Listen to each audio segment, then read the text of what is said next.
Welcome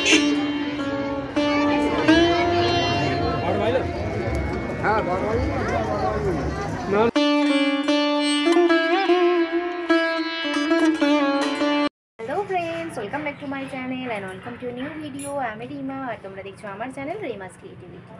आशा करছি সকলে ভীষণ ভালো আছো আর আমরাও খুব ভালো আছি। আর তোমাদের কাছে আজকে আমি নতুন আরও একটা ভিডিও নিয়ে এসেছি। এটা হচ্ছে যে পুজোর ভিডিও, মানে আমি যাইনি সেখানে, আমার শাশুড়ি মা গিয়েছিল মাঘী পূর্ণিমা উপলক্ষে আমার শাশুড়ি মায়ের বাবার বাড়িতে আর কি। সেখানে পঞ্চানন ঠাকুরের খুব বড় করে একটা মেলা হয় আর খুব বড় উৎসব হয়। আর মানে গ্রামে আছে, গ্রামে মন্দির আছে, গ্রামেও পুজো হয়। তারপরে বাইরেও একটা মাঠের মাঝখানে বিশাল বড় একটা মানে তেঁতুল গাছ আছে, সেই তেঁতুল গাছের তলাতেই পঞ্চানন ঠাকুর আছে, সেখানে পুজো হয়, গোটা গ্রামের মানুষ সেখানে জড়ো হয়। তো একটা ভীষণ সুন্দর একটা ব্যাপার হয়। তো আগের বছরও আমি যেতে পারিনি, আগের বছর তোমাদের দাদাভাই গিয়েছিল, তো সে তখন ভিডিওটা করে এনেছিল, সেটাই তোমাদের কাছে অল্প শেয়ার করেছিলাম। কিন্তু তখন গ্রামের পুজোটা আমি শেয়ার করতে পারিনি, কারণ তোমাদের দাদাভাই সেই সময় পৌঁছাতে পারেনি, সেই জন্য শুধুমাত্র মাঠের যে পুজোটা হয় সেটাই শেয়ার করেছিলাম তোমাদের কাছে। আর এবারে শাশুড়ি মা যেহেতু গেছিলো আর মাকে বলেছিলাম ওখানের ভিডিওটা করে নিয়ে আসতে, যাতে আমি তোমাদের সাথে সেটা শেয়ার করতে পারি। তো মা সেই ভিডিওটা করে এনেছে, গ্রামের পুজোটা যে কত সুন্দর করে সাজায়, কি হয় না হয়, তো সেটাই আজকে তোমাদের সাথে দেখাচ্ছি। তো চলো দেখো তোমরা, তোমাদের নিশ্চয়ই খুব ভালো লাগবে এই ভিডিওটা। এই যে জায়গাটা দেখতে পাচ্ছ তোমরা, এটাই হচ্ছে আমাদের মামা শ্বশুর বাড়ির পঞ্চানন তলা। এটা হচ্ছে গ্রামের ভিতরে। তো এটা একটা লাইটের গাছ বানিয়েছে, তো যেটা রাত্রিবেলায় জ্বলবে, এখন সেটা দেখানো হলো।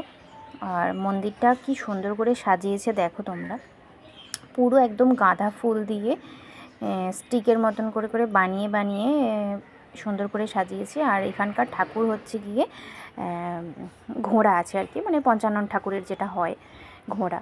তো সব ঠাকুরগুলোকেও সুন্দর করে মালা পরিয়েছে, রজনীগন্ধার মালা।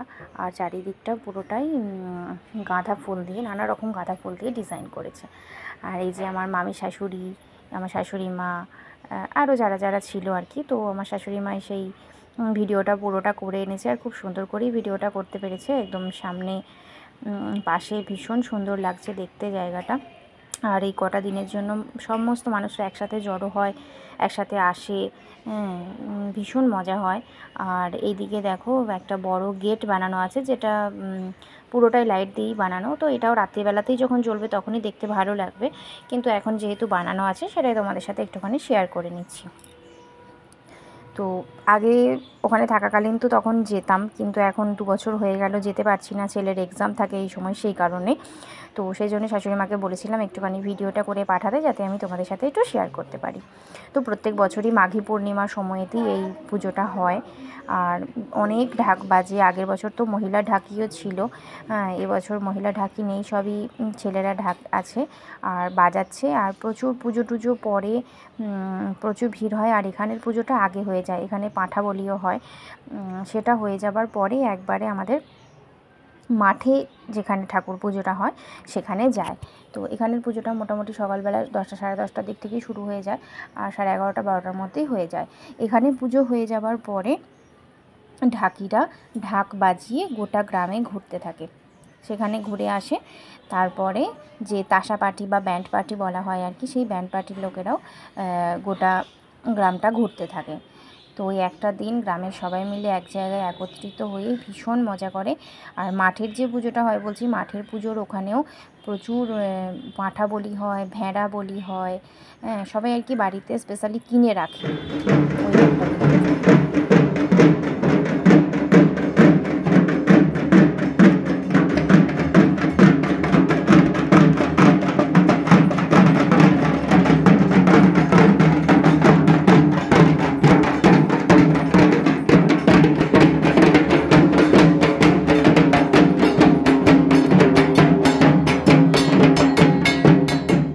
গ্রামের পুজো শেষ হয়ে গেছে আর ঢাকিরাও চলে গেছে গোটা গ্রামে সবাইকার বাড়িতে বাড়িতে ঢাক বাজাতে। আর এদিকে দেখো তাসা পার্টির লোকেরাও কিন্তু ঢুকতে আরম্ভ করে দিয়েছে, এরপরে তারাও গোটা বাড়িতে মানে সবাইকার বাড়ির কাছাকাছি গিয়ে বাজাবে।